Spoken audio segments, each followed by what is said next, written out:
energies are just like people. They want to live on, they want to exist, they want to persist. They don't want to die. When you step behind the negative emotion, and you see that good and bad are both necessary, light and dark are both necessary. And as a creator, as an entrepreneur, I want you to look at the paradox of the energy you're bringing. Are you bringing love? Are you bringing happiness? Are you bringing joy? What's the culture that is emanating from you? Being, becoming, believing, belonging, and blessing. Those are the steps. And I'm going to leave you with a little framework that I work with myself on all the time. It's like a staircase, and it goes as follows. Are you tired of complicated business advice that rarely delivers any real results? I'm Preston Brown, and I've built a 9-figure portfolio by following simple business formulas that anyone can use. In my new book, Your First Million Made Easy, I reveal the exact system that I've used to generate hundreds of millions in revenue, and it's frankly a system that works in any industry, with any business, and yes, in any market. The good news, it's not about hustle. It's not about running or working or struggling. And what it is about, creating money instead of just earning it. Because earning money is slavery, while creating is freedom. It's about stopping the cycle of managing by crisis and building a business that doesn't depend on you. Transforming your business from a high-paying job to an asset that generates money even when you're not there. Whether you're a startup or an established company, this formula will transform your business into a profit-driven machine that gives you the time and freedom to focus on what truly matters. Grab Your First Million Made Easy now, and let's start the journey of financial freedom together. I look forward to being a part of your story. Hey family, welcome back to Problems to Profit. Today we're going to do a little bit of a different episode. So I want to warn you guys up front that if this is not for you, and there's going to be a lot of you that this is not for, go ahead and tune out as soon as you hear what it's about. I want to tell you guys about what happened and what changed when my business really took off. Because this is one of the things that it's not necessarily for the startup businesses, and it's not necessarily for the early businesses, although I think if you're conscious enough to hear it and understand it, it can add value at any stage. But what this is maybe for is the businesses that have been in development for a while, have been stuck, and have to learn a little lesson about the energy they're bringing to their business. And you know, that's such an interesting word. What do I mean by the word energy? What do I mean when I say, what energy are you bringing to your business? And it sounds esoteric, it sounds crazy, but it's actually profound. My businesses took off when I changed the energy I was showing up with. And not even in whole, in part, because I'm still working. Like I'm still trying to always become better than I was yesterday. I'm still chasing it. But I started my businesses out of pain. I started my businesses out of fear. Fear was the energy I brought to my business. You know, my dad got cheated when I was young, and he wanted to be an entrepreneur.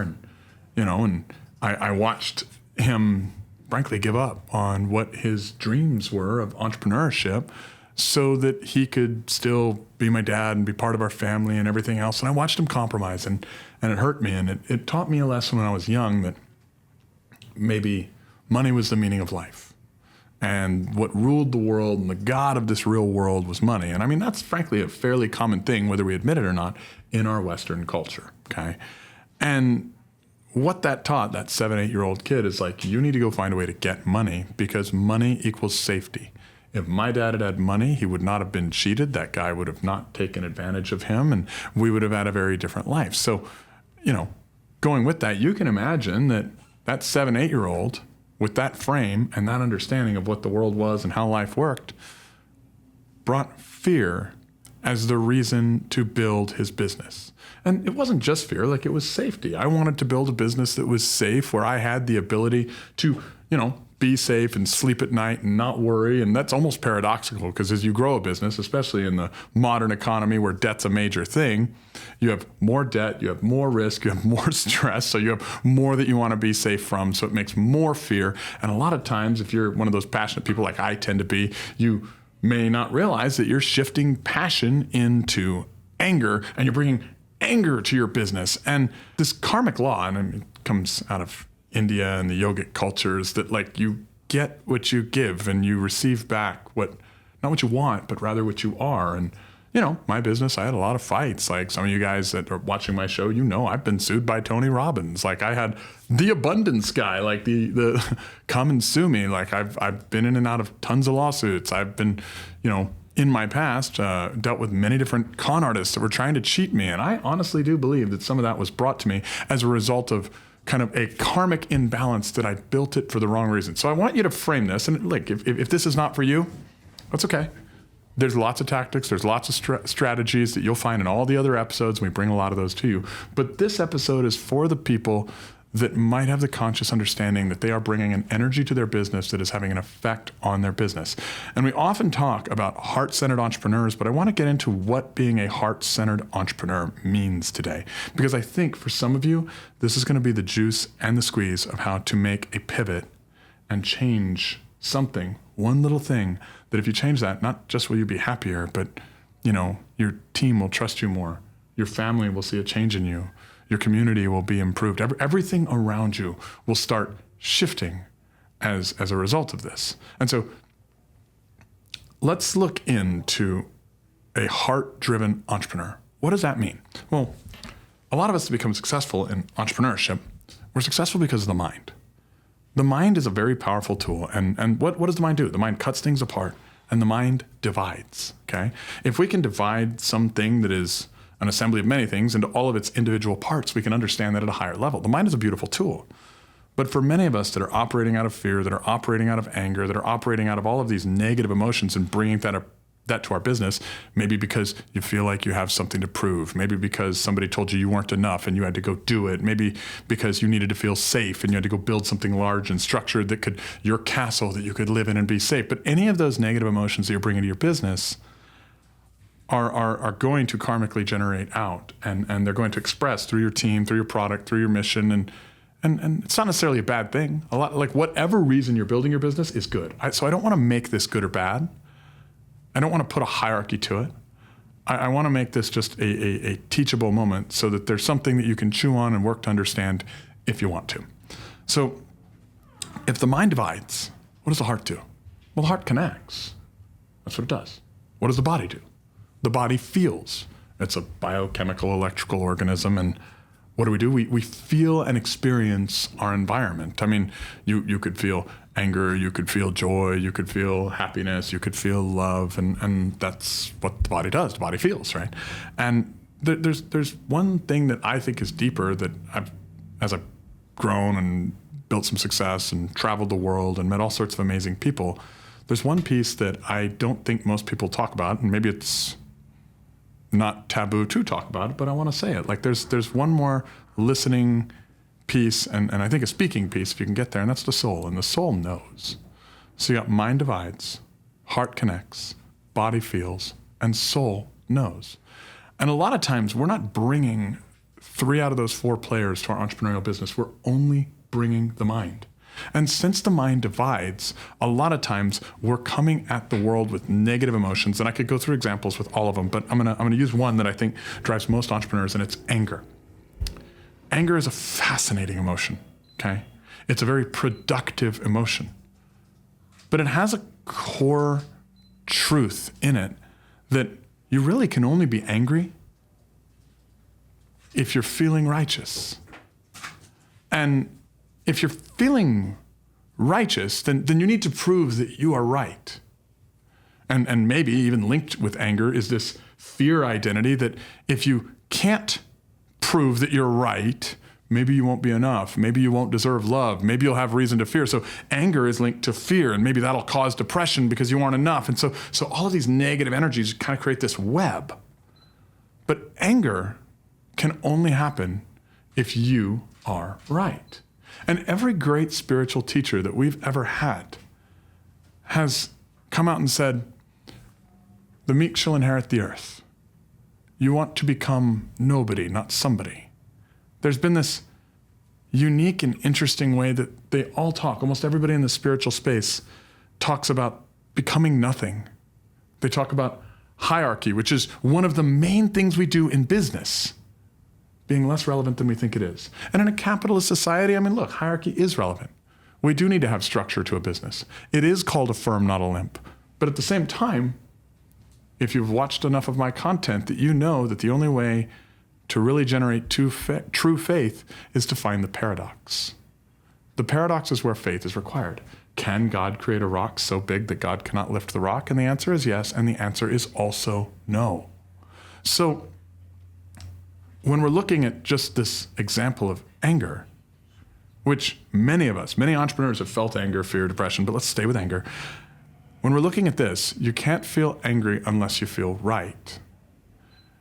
If you could step back a moment and look at what's behind anger, what's on the opposite side. I mean, we have these frameworks, we have these hierarchies of good and bad, right and wrong. And I'll challenge you. Is God good? Well, sure. I mean, I think God is probably good. But there's probably a lot of people that were smited in the Old Testament, if you go read the Christian Bible, where I don't think they thought God was that good. They kind of thought he was pretty bad. They didn't like the way he treated them. So there's this paradox of, is God good, is God bad? Well, I guess it depends on which side of the lightning bolt you're on, right? Are you one of his people or somebody else's people? It wasn't good to the people that weren't on his side. So what if God wasn't good or bad, but rather, since he's all powerful, he's on the other side of good and bad? He actually, or she actually, whatever you want with God, controls good and bad. What if on the other side of good and bad was this place called freedom? What if you needed to be angry? What if you needed to be right because you're focused on a structure, on a form? I want to give you guys a verse that I was reading in the good book, and it's such a fascinating verse. It's Galatians 9:18. If you are led under spirit, you are not under the law. How could God be behind anger? How could God be behind being right? Well, he's not of the law. He's of the Spirit. If you are led by the Spirit, you are not of the law.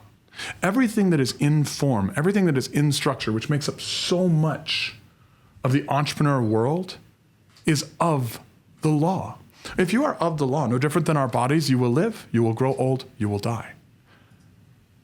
But your heart is not of the law.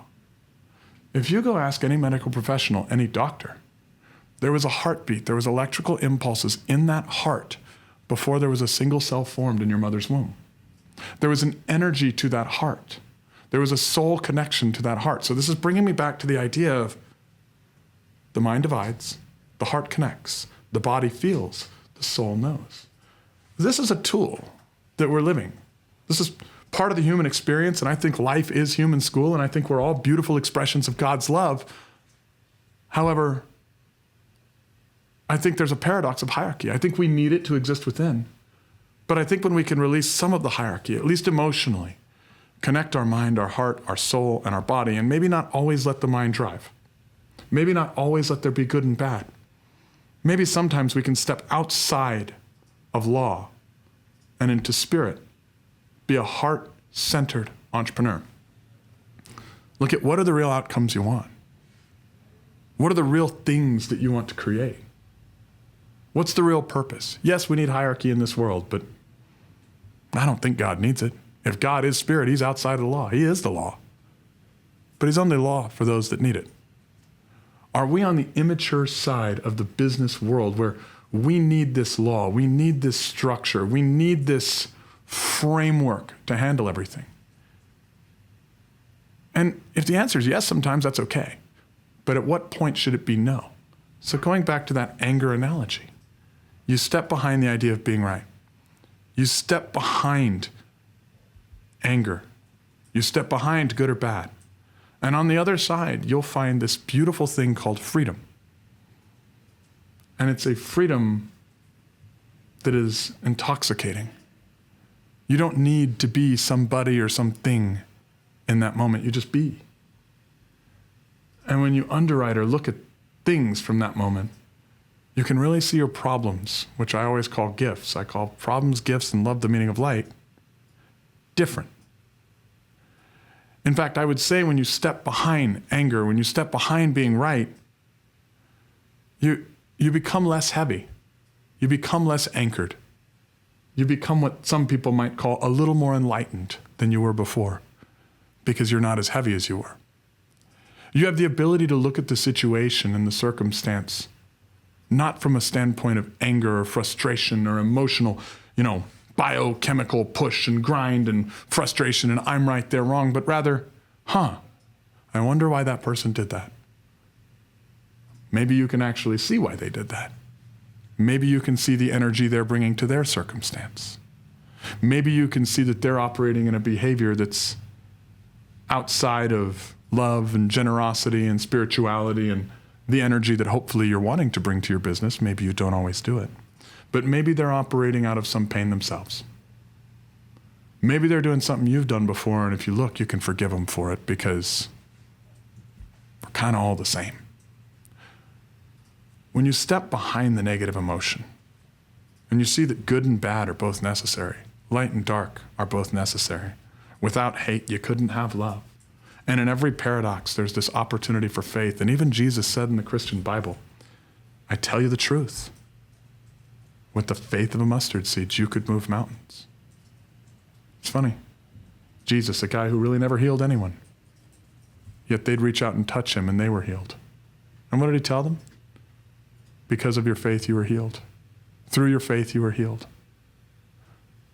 But he was outside of right and wrong. He stepped behind right and wrong. He did not want to become something. He wanted to become nothing. Because he knew that what was more important than something was an idea. Only ideas can be immortal. He came to break all the rules. He came to give love. He who has no sin cast the first stone. Well, why didn't Jesus throw a stone? Isn't he a he? Couldn't he have thrown a stone as well? No stones were thrown at the person that would have been subject to right and wrong, the prostitute. When Jesus came and broke all the rules and disrupted everything the Pharisees had, what happened next? Well, after he was gone, we applied a whole bunch of rules to him, a whole bunch of structures, a whole bunch of hierarchies, and we said, here's how we need to control you. The story of Christ is such a funny story, and I'm a Christian, guys. I love Jesus, but I look at it and I think, well, if God sent Jesus as a guide, and then we turned around and we deified him and made him so big and us so small, him so great and us so bad, him such royalty and us such peasants, how could you ever get close enough to that guide to even be open to the idea of following? You're not enough. You're not worthy. There's so many paradoxes in every aspect of life where we need faith. And there's paradoxes in every aspect of business where we need faith. These are just a few. But the reason I'm framing them, the reason I'm bringing up points that may be controversial and may get me shunned or shamed by some, is because I want you to think of the energy you bring to your business, because energies are just like people. They want to live on, they want to exist, they want to persist. They don't want to die. They fear death probably the same way you and I do. That's another interesting paradox. Do you believe that life is a gift?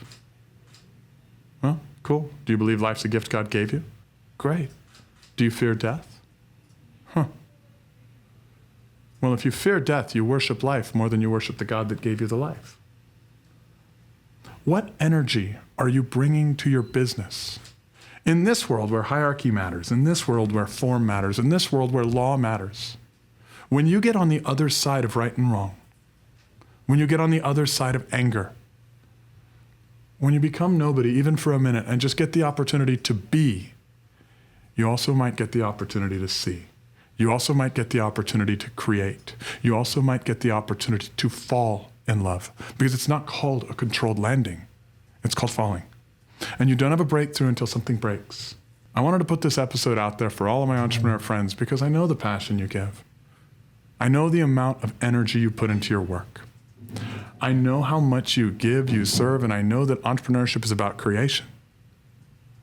But there are all these beautiful spiritual teachers that all kind of arrive back to the same idea and identity of become nothing and you can create from there. And as a creator, as an entrepreneur, I want you to look at the paradox of the energy you're bringing. Are you bringing love?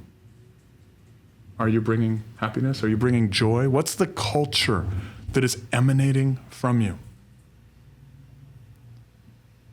I hope this sparks some questions in your heart and in your thoughts, and I'd love to hear them. I'd love you to share them back with me. I'd love you to tell me, I agree, I disagree. I feel you're right here, I feel you're wrong here. If this episode has helped you, send me a message with that. If it's confused you more, well, maybe that's the point of life, is to go through the school of life and be a student, a person. And sometimes if you want to learn, you got to get lost to get found, right? So today I'm bringing you a different episode. Problems to profit. How do you become a heart-centered entrepreneur? And I don't want to make anything good or bad. So whatever energy you did start with, it's perfect. It's exactly what it needed to be. Even God himself is outside of and behind good and evil. If God wanted to snap his fingers, the devil would disappear in 2 seconds because God's God. It's funny. When Christ was sitting in his 40-day fast, the devil came to him and said, why not turn this stone into bread? Jesus said, get behind me, Satan. Guys, do you know what Satan is? If you look at the word in ancient Aramaic, it means crazy thought. Get behind me, crazy thought. I wonder what thoughts, I wonder what ideas, I wonder what thought demons we've all allowed to become beliefs in our head that could be venting an energy that we don't want to persist into our business. Whatever energy got you here, think it, honor it, but move through it, find the forgiveness, fall in love because it ain't a controlled landing. And when you're ready, start bringing a new energy to your business, because I'll tell you what's funny. You don't get what you want, you get what you are. And while I've never shared this on screen, I've shared it in a few rooms. I'm ready to put it out there.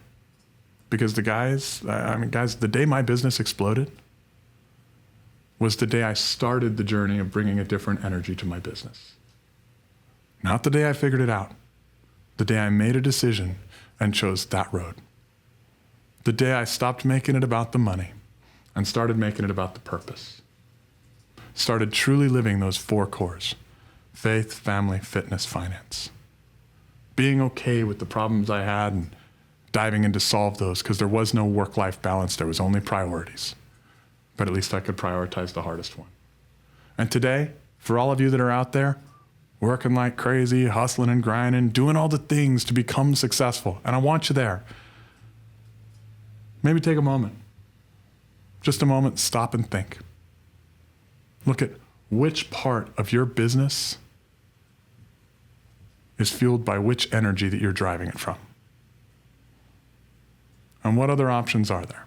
And I'm going to leave you with a little framework that I work with myself on all the time. It's like a staircase, and it goes as follows: being, becoming, believing, belonging, and blessing. Those are the steps. And they all give gifts. So take that problem, take that energy, take that thought, take that identity, take that story that you're living and believing that's creating that energy you don't want, and apply this process, even if it's for 5 minutes in the car, 5 minutes on the road, or 5 minutes sitting there. Being gives you time. It gives you stillness. It gives you the ability to separate from the problem, to get on the other side of anger, the other side of form, the other side of law. Then you make a decision and you move into becoming. You take steps, measurable steps, and they give you talent. Because as you move and you measure, you learn. Once you've had talent enough and you've made some productivity towards the right direction, you get this next one in the step called believing. Testimony. Facts tell, stories sell, guys. Testimony is the thing that starts changing the story, changing the identity, changing the ideas. Everything in your life is a formula, or it's a group of stories that makes you who you are. Once you've actually changed your testimony, it's a matter of time before you get to the step of belonging, and that's treasure. That's when you start getting rewarded.